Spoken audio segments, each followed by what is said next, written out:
Hello friends, welcome to Kalyani's உலகம். இன்றைக்கி இந்த வீடியோவில் மழைக்கு சுட சுட பஜ்ஜி தான் செஞ்சு காமிக்க போகிறேன். தீபாவளிக்கு பலகாரம்லாம் செஞ்சுருப்பீங்க. கடலை மாவு, அரிசி மாவில் அரைச்சிருப்பீங்க. அதில் கண்டிப்பாக மிச்சமாக இருக்கும் இல்லைங்களா? அந்த மாவில் தான் நான் இன்றைக்கி பஜ்ஜி செஞ்சு காமிக்க போகிறேன். எந்த மாவை எந்த அளவுக்கு எடுக்கிறேன், எவ்வளோ சேர்க்குறேன் அப்படின்றத மட்டும் கவனமாக பார்த்துக்கோங்க.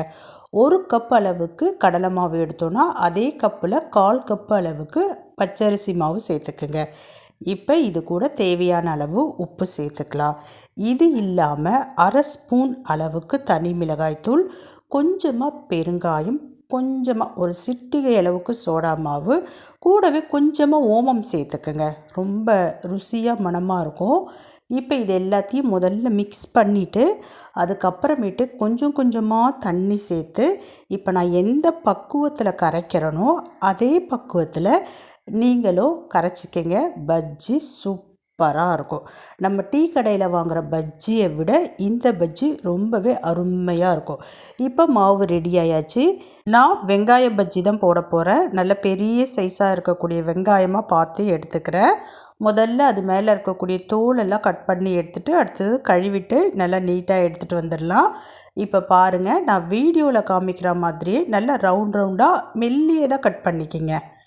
வெங்காயம் மட்டும் இல்லாமல் நம்ம வாழைக்காயிலையும் பஜ்ஜி போடலாம். அதே மாதிரி மிளகாய் பஜ்ஜி போடலாம், உருளைக்கிழங்கு பஜ்ஜி போடலாம், ப்ரெட்டு பஜ்ஜி போடலாம். சூப்பராக இருக்கும். இதெல்லாம் கூட ட்ரை பண்ணி பாருங்கள்.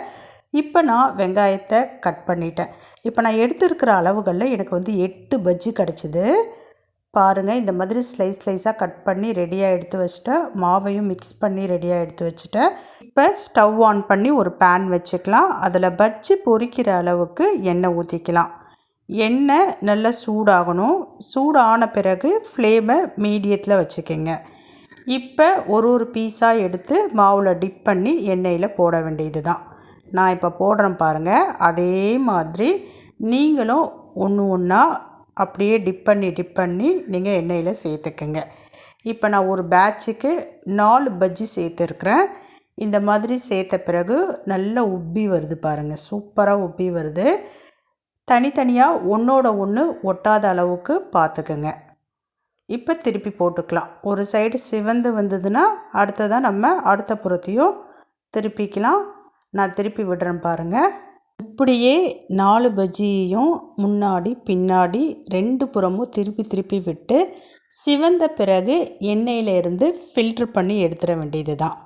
இப்போ பாருங்கள், பஜ்ஜி 4மே சூப்பராக வெந்துருச்சு. நல்லா உப்பலாக வந்திருக்கு பாருங்கள்.